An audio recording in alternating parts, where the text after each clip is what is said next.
On May 17, 1994, inside Suite 412 at London's famous Ritz Hotel, the clock struck 2:47 in the afternoon.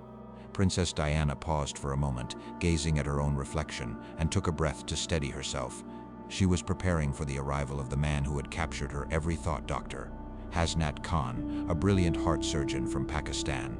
As he stepped inside, the sunlight caught his wedding band, glinting softly through the drawn curtains. At 32, Diana was swept up in a powerful love for a man she knew she could never truly call her own. He was married, shaped by faith, and bound to his family's legacy. Any public hint of their connection threatened to unravel everything: his career, his safety, his honor. Their love affair was fraught, not just because of their vastly different backgrounds or their clashing cultures and beliefs, but because Diana was willing to risk everything for a romance the world would never forgive. In these hidden hotel enclaves, she could finally drop her royal armor and simply experience the fleeting freedom of being a woman in love, not a global icon. But the true shock wasn't just the secrecy or the passion. Beneath it all, something even more startling waited to be uncovered. What truly amazed the world was just how far Diana was willing to go for a love that everyone thought was impossible. It was the magnetic pull of a forbidden connection that first appeared in February 1994, the moment she met the man who would become her greatest obsession. Their story began almost unexpectedly. During what was meant to be a routine visit to Royal Brompton Hospital, Diana was simply there to see her friend Onago, who was recovering from heart surgery. But in that hospital corridor, everything changed. That's where she first encountered Dr. Hasnat Khan, a man remarkably different from Prince Charles, almost to a startling degree. Dr. Khan captivated Diana with his sharp intellect, openness, and his refreshing disregard for royal protocol. Strikingly handsome, he made Diana's heart race like it hadn't since her youth. At the time, Hasnat Khan was 35 years old and already recognized as one of Britain's top heart surgeons, a man who saved lives with his hands and treated royalty just like anyone else. "You are staring," Ona leaned in to whisper, glancing at Diana as they both watched Dr. Khan. Khan deftly described a medical procedure to a group of attentive trainees. Diana didn't look away. Instead, she murmured softly, "He is magnificent. Watch how everyone in that room listens when he speaks. Look at his concentration. Notice those hands." What Diana couldn't have known then was just how complicated the man before her truly was. Dr. Khan was married to Raha Khan, herself a physician from Pakistan, and he belonged to a family deeply rooted in tradition, a world where a divorced Western woman, especially one connected to British royalty, could never be fully welcomed. Yet none of these barriers lessened her feelings. Gazing at Dr. Khan, Diana felt Khan's gentle authority and steady kindness made Diana feel swept back to the powerful currents of youthful infatuation, a raw, almost impossible yearning for someone completely out of reach. But there was more to it. Diana's determination to create their first meeting was bold. The way she pursued Dr. Khan carried a daring, almost electric energy, something that set this experience apart from any relationship she had ever sought before. In an unexpected twist, Diana became the pursuer. No longer satisfied with passive admiration, she took charge, using her royal status and unique charm to arrange meetings with a man determined to keep things strictly professional. Her tactics were both smart and daring. Suddenly, Diana showed a clear interest in heart health and the important work happening at the Royal Brompton Hospital. She organized several visits, all under the guise of wanting to expand her charitable knowledge and urgently learn more about heart disease research. "I want to understand the work you do," Diana said to Dr. Khan one afternoon, her voice full of sincerity. "Heart disease affects so many people. Maybe you could help me understand the challenges you face." Dr. Khan, deeply committed to his practice and believing Diana's curiosity came from a place of philanthropy, gladly took the time to explain his research and the complexities of heart surgery. He had no idea of her real motivations. But underneath it all, Diana was beginning to show her vulnerability, inching ever closer to the true purpose behind her questions. As their conversations grew deeper, Diana began to cautiously share parts of her inner struggles. She talked about the crushing sense of isolation she often felt and how she longed for a sense of meaning that always seemed just out of reach behind the palace walls. After one of Dr. Khan's medical demonstrations, she opened up to him, saying, "Sometimes I wonder if my life has any real meaning. While you spend your days saving lives, I just move from one event to the next, offering little more than a polite smile for the cameras." Dr. Khan listened with warmth and understanding. He reassured her, saying, "You give hope in your own way, that's important too." Yet Diana pressed on. her voice filled with yearning. She longed for a life that felt real, a chance to make a true difference, much like he did every day in the operating room. With each heartfelt conversation, their emotional bond grew stronger, pulling Dr. Khan ever closer. He began to see beyond her royal status, glimpsing the vulnerable woman searching for meaning. In one of her boldest steps, Diana started to bridge the gap between them. She threw herself into learning about Pakistani traditions, the tenets of Islam, and the world Dr. Khan called home. Khan's upbringing was more than just a token of respect. It was a gentle invitation to imagine a future where their differences might finally be reconciled. When Dr. Khan shared his longing for the flavors of his homeland, Diana surprised him at their next meeting. She had prepared a selection of authentic Pakistani dishes, each one carefully learned and lovingly made. "Did you make all of this yourself?" Dr. Khan asked, his face lighting up with delight. "I wanted to understand the tastes that bring you comfort," Diana replied softly. "After all, food is a language of love, isn't it?" With each exchange, the barriers between them continued to fade. But the real turning point was still to come. Diana crafted the perfect moment for secrecy. She carefully shifted their public interactions into a private, hidden world, one where their growing relationship could flourish, safe from the watchful eyes of the palace and the public. Her approach was both simple and clever. She suggested they move their deeper medical conversations somewhere quieter, framing the idea as purely practical, not as a romantic gesture. The hospital was always busy, and Diana often worried she was taking precious time away from Dr. Khan's patients. One day, she confided, choosing her words carefully to hide her true intentions. "What if we continue our conversation over dinner?" she suggested. "I know a place where no one will interrupt us." Dr. Khan agreed, and just like that, the boundaries between them began to shift. He may not have realized it at the time, but Diana's quiet place wasn't ordinary at all. It was a private dining room, tucked away inside the Ritz Hotel. As their connection grew stronger, Diana decided to take things even further. She secured permanent access to Suite 412 at the Ritz, a lavishly decorated sanctuary, transformed into their private hideaway. The room was reserved under an alias, with bills handled by intermediaries, creating a fortress of secrecy. She decorated the suite with Pakistani textiles and Islamic art, a thoughtful touch to make Dr. Khan feel truly valued. To keep their meetings discreet, Diana arranged for regular security checks and used the suite's private entrance. This allowed them both to come and go without drawing attention, shielded from staff and curious eyes, protected within a bubble of privacy around their forbidden romance. Every moment they shared in their secret sanctuary followed a precise sequence, carefully designed to protect their secret while nurturing their growing connection. Diana always arrived first, slipping in through the staff entrance, cleverly disguised so no one would notice. Dr. Khan followed 30 minutes later, timing his arrival with his scheduled breaks from the hospital. Inside Suite 412, once the door closed, all pretenses disappeared. Diana was no longer a princess under constant scrutiny. In those quiet moments, she was simply a woman in love. Dr. Khan, too, set aside the weight of his medical responsibilities, fully present with the woman who had turned his world upside down. In that hidden room, something truly transformational took place. Their relationship became so sincere and passionate, it changed what love meant for Diana, leaving a lasting mark on her heart. Behind those closed doors, free from titles and expectations, Diana and Dr. Khan shared a rare and deep emotional closeness. This was a love that was gentle, unburdened, and in the end, impossible. In each other, Diana and Dr. Khan discovered a deep well of intellectual and emotional connection, uncharted territory for them both. Their relationship was more than just romance, it was a true meeting of minds. Dr. Khan would unravel the complexities of heart surgery, while Diana offered unique insights into psychology and the subtle forces that shape society. Their conversations ranged from the abstract realms of philosophy to the delicate nuances of poetry, and even their dreams for the future. On one bright afternoon, Dr. Khan said to her, "Your mind is extraordinary. You notice connections where most people don't. Your empathy goes far beyond anything I learned in medical school," Diana replied, matching his admiration. "Your hands bring life back to people. Every day you give hope to families holding on by a thread. That must be a sacred calling." In these simple exchanges, something profound grew, a bond, founded not just on attraction, but on the unique recognition of a kindred spirit. Together, they challenged and inspired each other, finding themselves equals in both heart and mind. And at the heart of this connection was Diana's genuine curiosity about Dr. Khan's heritage. Was a journey she was eager to continue. Diana's fascination with Dr. Khan's Pakistani roots turned their secret meetings into lively sessions of cultural exchange. She threw herself into learning about Islamic customs, exploring the rich history of Pakistan, and discovering the ideals that shaped Dr. Khan's identity. In return, Dr. Khan brought collections of Urdu poetry, carefully translating each line so Diana could feel the rhythm and emotion behind the words.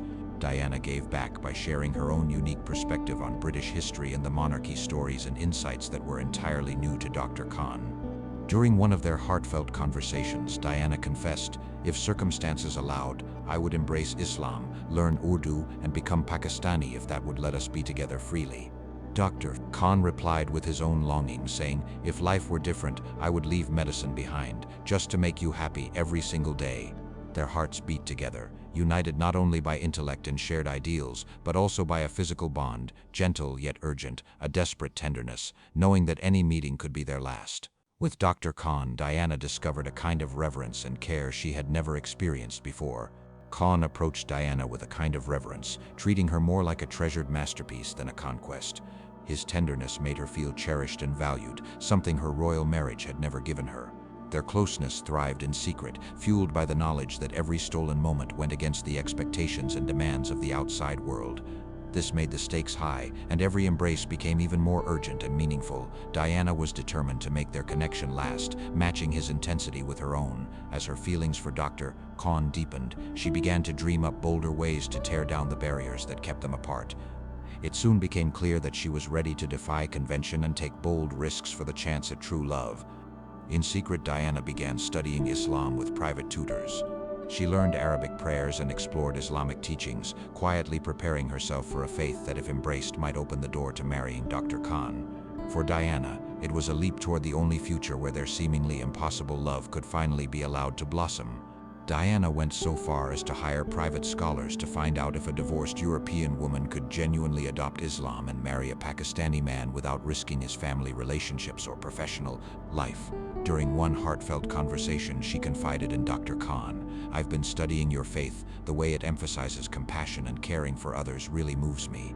But Dr. Khan responded with concern, "Diana, this isn't something to take lightly. Converting changes everything.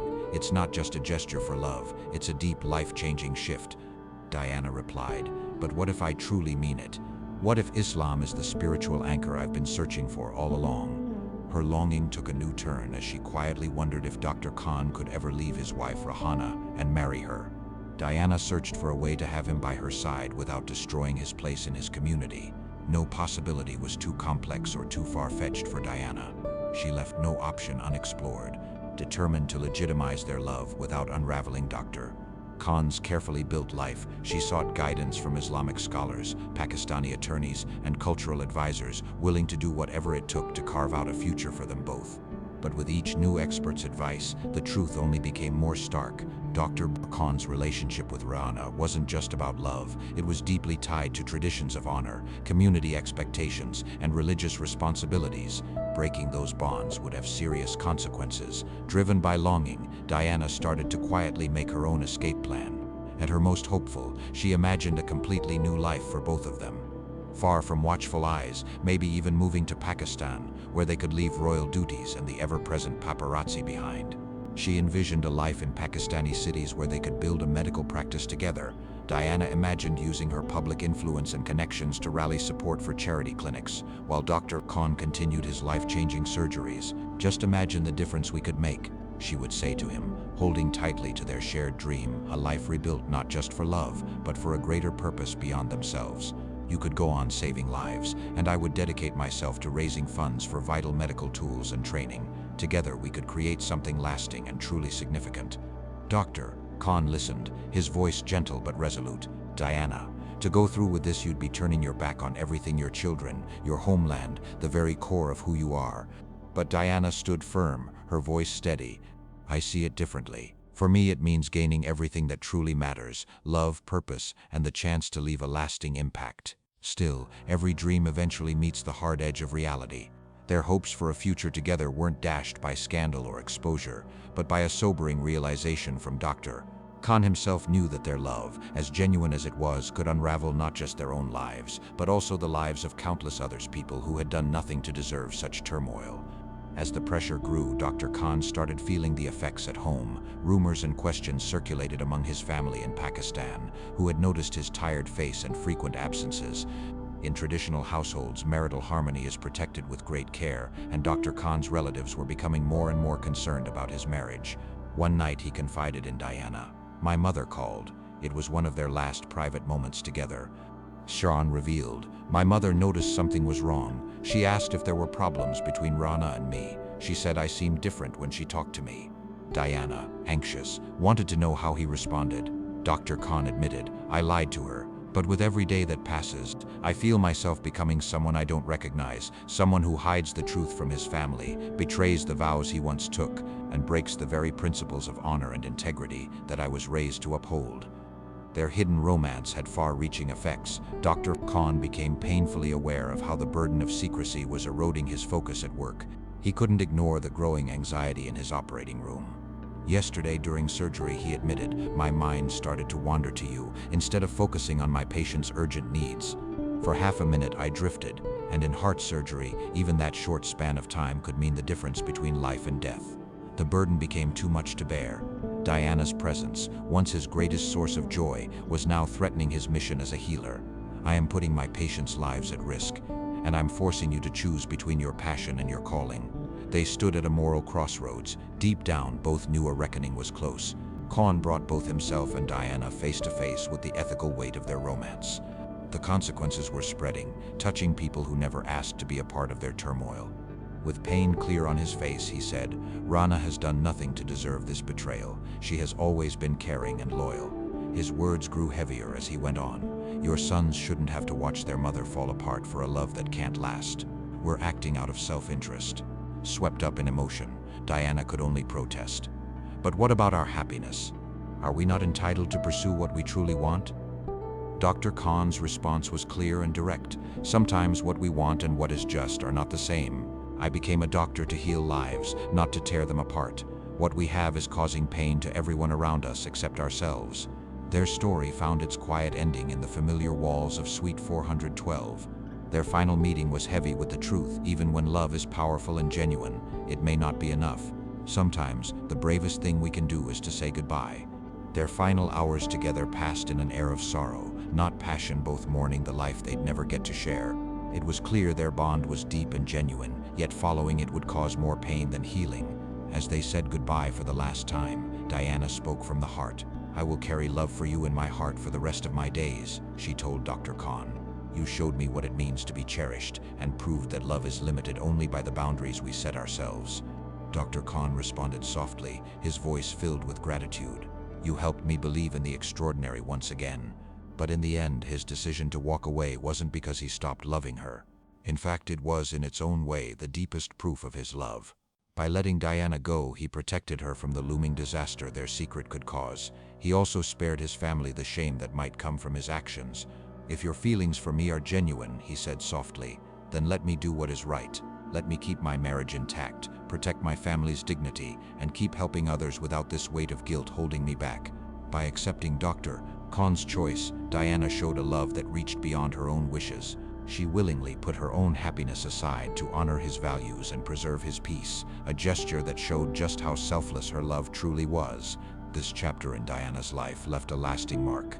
Through her connection with Dr. Hasnat Khan, Diana learned that real love sometimes comes at the highest price, letting go of the person your heart longs for, all to protect them from harm. That powerful lesson became the foundation for Diana's future relationships. She would always be drawn to men who saw her first as a person, not just a royal figure, men who valued depth over reputation and matched her intellect with equal curiosity and compassion. In loving Dr. Khan, Diana discovered her true ability to give, for her love became caring deeply for someone else's happiness, not just her own longing. The quiet moments they shared, hidden away from the world, offered her the closest experience to ordinary, unguarded romance she would ever know. Their connection wasn't based on expectation or tradition. It was built on deep mutual respect, shared intellect, and sincere affection, qualities that rose above titles and what society expected. In the years that came, even as the world mourned Diana's untimely passing, one truth remained: her heart still belonged to the man she could never call her own. Her lasting feelings for Dr. Khan highlighted a reality few would ever truly understand. Despite everything she could have had, Diana chose to love the one person forever out of reach. For her love was never about practicality or what was within easy grasp. It was defined by authenticity, by what felt undeniably real, even if that meant longing for the impossible.